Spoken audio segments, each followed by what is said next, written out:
আসসালামু আলাইকুম ভিউয়ার্স, সবাই কেমন আছেন? আশা করি আল্লাহর অশেষ রহমতে ভালো আছেন। আমরাও ভালো আছি। আজ যে আমরা করে দেখামো খুব সহজে কিভাবে ঝালমুড়ি বানামো, একেবারে দুনিয়ার সবচেয়ে সহজ রেসিপি। এখানে আগের একটু কলিজার একটু ঝোলা ছিল, অল্প কটা কলিজা ছিল, ওইটার মধ্যে আমি একটু সামান্য পরিমাণ আলমালিকে সরিষার তেল দিলাম, দিয়া তারপরে সামান্য একটু পেঁয়াজ কুচা দিছি। তো ঝোলটা তেল যখন একটু ভাজা ভাজা হয়ে আইব তখন এটার মধ্যে একটু একটা শশার অর্ধেক আমি একটু গ্রিট করে দিব, চাইলে বটি বা ছুরি দিয়ে কুচা করেও দিতে পারেন। তো শশাটা আর কি গ্রিট করলে বেশি ভালো হয়। আর কাঁচামরিচ কুচাও দেয়, অনেক সময় মিহি কুচা করে দেই। আজকে দিব না, কারণ ঝোল একটু ঝাল ঝাল, কাঁচামরিচ দিলে আরও বেশি ঝাল হয়ে যাবে, পোলাপান খাইতে পারবো না। তারপরে ধনিয়া পাতাও দেই, আমি ধনিয়া পাতা করে নাই, ফ্রিজের মধ্যে নাই, এর লেগে ধনিয়া পাতা দিতে পারি নাই।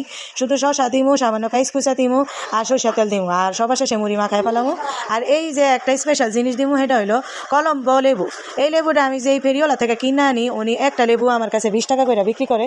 ছালটা মোটা, পুরাপুরি তিতা না, ছালটা হালকা তিতা, হালকা মিষ্টি, হালকা টক, রসও আছে ভালোই। তো এই লেবুটারে উনি কয় কলম্বো লেবু। আল্লাহ জানে, আমি এটা জাত সম্পর্কে আসলে জানি না, তবে লেবুটা খুব ভালো। খোসা সহ খাইতে হয়, খোসাটা মোটা। আমি খোসা সহ খাই, আমার কাছে মজাই লাগে। অল্প সামান্য একটু লেবু চিকুন কইরা ছুরি দিয়া কাইটটা আমি এই জলের মধ্যে একটু ওই লেবুটা চিপা দিছি, আর লেবুর ওই ছালটা ছুরি দিয়ে আমি টুকরা টুকরা করে দিছি। আর শসা গ্রিট করার পরে যে অর্ধেক আছিল ওইটারে গোল গোল করে যে কয়টা পড়ছি টুকরা করে রয়েছি। তো মুড়ি আমি পরিমাণ মতো ডাইলা দিছি। মুড়ি কিন্তু আসলে জোল কম মুড়ি বেশি এরকম দিলেও মজা লাগবে না, আবার জোল বেশি মুড়িও বেশি, এটাও মজা লাগবে না। আবার জোল বেশি মুড়ি কম, ওইটা আবার ঝাল ঝাল লাগবে, ওইটাও মজা লাগবে না। তো যাই হোক, আমি এনে দিছি 3 বা 4 বাটিতে, আন্দাজ করে দিয়ে দিছি 3টা যে একটু খাইবো, আর গোল গোল শসা যেটি কাটছিলাম ওইটিও দিয়ে দিছি। আর পাতিলে তলা নিয়ে কাইচা কুচা যা থাকবো এটি পরে আমি খাইলাম উনি ঝালমুড়ি মাখায়া পোলা পানিটা দিয়া নিজে খাইয়া তারপরে একটু বুড়ি রান্ধো। আমাকে একবার কোরবানিতে পাইছি হইলো 1 কেজির মতো বুড়ি। তা 1 কেজি বুড়ি এনে কুইটা ভালো করে ধোয়া আছে, ভালো করে ধুইয়া দিছে, খুব পরিষ্কার করে বুড়ি কিন্তু আপনারা ধুইবেন। বুড়ি ধোয়ার উপরে কিন্তু বুড়ির টেস্ট কিন্তু নির্ভর করে। আর বুড়ি যদি ভালো করে কেউ না ধোয়, এটা রান্নার পরে দেখা যায় গোবর গোবর গন্ধ পায়। তা আমার বুড়ি মাশাআল্লাহ, আমি রান্নায় কোনোদিন গোবর গোবর গন্ধ পায় না। আমার বুড়ি আমি যেই ধোয়া ধোই, তা আমি আর বুড়ি রান্ধুম একবারে মাখায়া সব ময় মশলা দিয়া বসায় দিব। আমি অত কাহিনী করে রান্ধি না, অত পেঁচাই না। তারপর আমার বুড়ি মাশাআল্লাহ যে মজা হয়, যে খায় হ্যাঁ আমার রান্ধা খাইয়া জায়গাত কয় আল্লাহর রহমতে।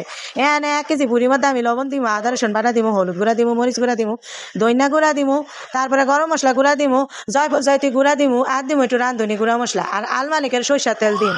সব কিছু দিয়া পেঁয়াজও দিব, কাঁচামরিচ দিব, গোটা গরম মশলা অল্প একটু করে দিব, তেজপাতা, আর হইলো লবঙ্গ, আর হইলো সামান্য দারচিনি, এলাচ কিন্তু দিব না। এলাচের গুঁড়া আর ভাজা জিরার গুঁড়া এটি কিন্তু সবার শেষে দিব, উঠানোর আগে দিয়া। সব কিছু মাখাইয়া এক কাপের মতন পানি দিয়ে একেবারে প্রেশার কুকারে ঢাকনা টাইট করে লাগাইয়া ঢাকা চুলা জ্বালাইয়া দিব।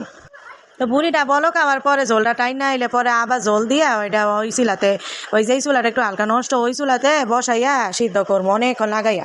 এই বুড়ি হয়তো কম না হইলে 2-3 ঘন্টা লাগবো, কারণ আমি আবার বুড়ি আবার ওই বেশি শক্ত খাই না, বুড়ি একটু রাবার টেপে, তো আমি শক্ত খাইতে পারি না। বুড়িটা ভালো করে সিদ্ধ করি যেন চাপিতে কষ্ট না হয়। তো বুড়ি ওই চুলা হইতে থাক, আর এই চুলায় কয়টা রুটি শেখা লাই। টোটাল আমি 10টা রুটি শেখবো, আমরা 5 জন মানুষ, আমাকে 8 থেকে 10টা রুটি লাগে।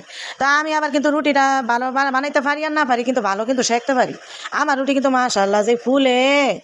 তো আমার রুটি শেখা হইয়া গেছে, বুড়িটাই চুলা লই আইসি, আবার পানি দিব, পানি দেটা আবার নাইরা ছিল দমে দিয়া দিব। বুড়ি সিদ্ধ হইতে অনেক সময় লাগে না, কিন্তু আসলে দেখাই নাই ভিডিওতে সব কতক্ষণ লাগছে। এতক্ষণে ভিডিও তো আপনার করে দেখেন যাবেন, আপনারা তো কেউ দেখেন না ভিডিও। তো এটার মধ্যে ভাজা জিরা গুঁড়া দিছি, তারপরে হইলো এলাচি গুঁড়া দিছি, সাদা এলাচি গুঁড়া ঘরে নাই, শেষ হয়ে গেছে, কালো এলাচি গুঁড়া দিছি। তো বুড়ি আমার হয়ে গেছে, নাতে নাস্তা খামু, তারপরে চা খামু। এই যে এখন হইলো দুধ চা বানাবো ইনশাল্লাহ, সবাই মিলে খামু, 5 কাপ চা অনেক মজা করে খামু। তো আমার ভিডিও যদি আপনাদের কাছে ভালো লাগে থাকে, লাইক কমেন্ট শেয়ার